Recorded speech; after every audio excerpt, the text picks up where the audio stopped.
Hey, what's up, Alan? I'm here with Ian Thornley. What's up, dude? All right. How are you? Good. So it's been a while since you've put out an album. 4 years? Yeah. Why so long? I think the official explanation is red tape. That's what we're going with. You know? Cool. Yeah, there was just a lineup changes and management changes, and yeah, just I guess putting on a record nowadays when you have so many different people that you have to get on the same page, it can take some time and be quite frustrating. But certainly we were ready to put the record out like 2.5 years ago. We could have recorded the same record. So right off the bat, then, for all the fans that are waiting for the album to come out, when does it come out? February 10th. And it's Tiny Pictures. Yeah. Cool.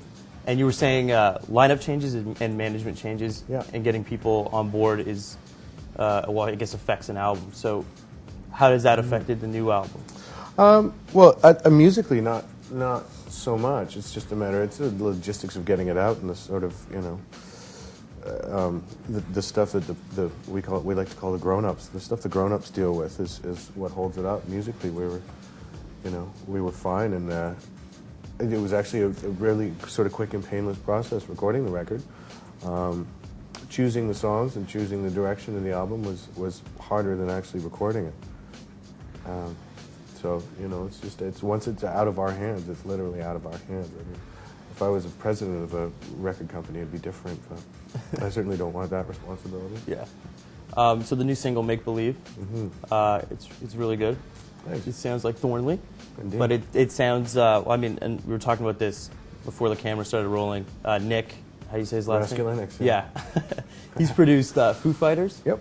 Rush. Yep. I mean, the list goes on. Yeah. What happens when you work with a producer like that? Well, yeah, I think first and foremost, you tend to listen, you know, a little more attentively when the guy's got like a bunch of Grammys and the whole bit. That's just sort of like, listen up, kiddo, and you certainly do.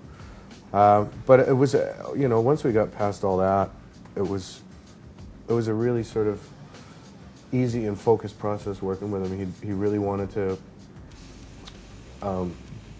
sort of annihilate all the different sort of opinions and directions and pulls that you can have in different like sort of musical ideas, and so it was just sort of streamlined. It was him and I basically making the record, you know, and I just sort of followed his guidance the whole way through, and it very quickly became sort of shorthand.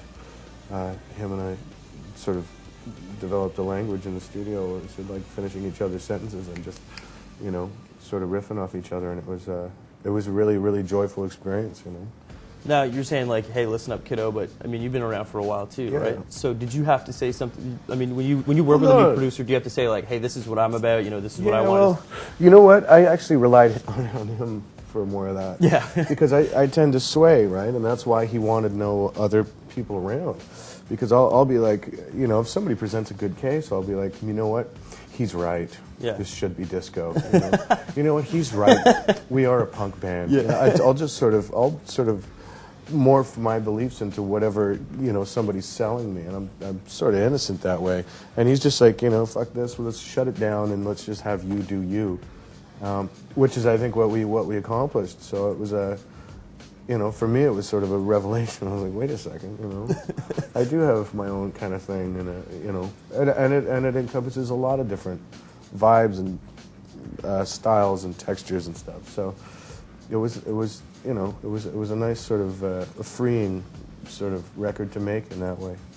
Now, when you talk about, I mean, like, you do have your own style. I mean, we can't not talk about Big Wreck. And I wondered if, you know, when you started the Thornley thing, if Big Wreck was still there a bit, or if it was a completely clean slate.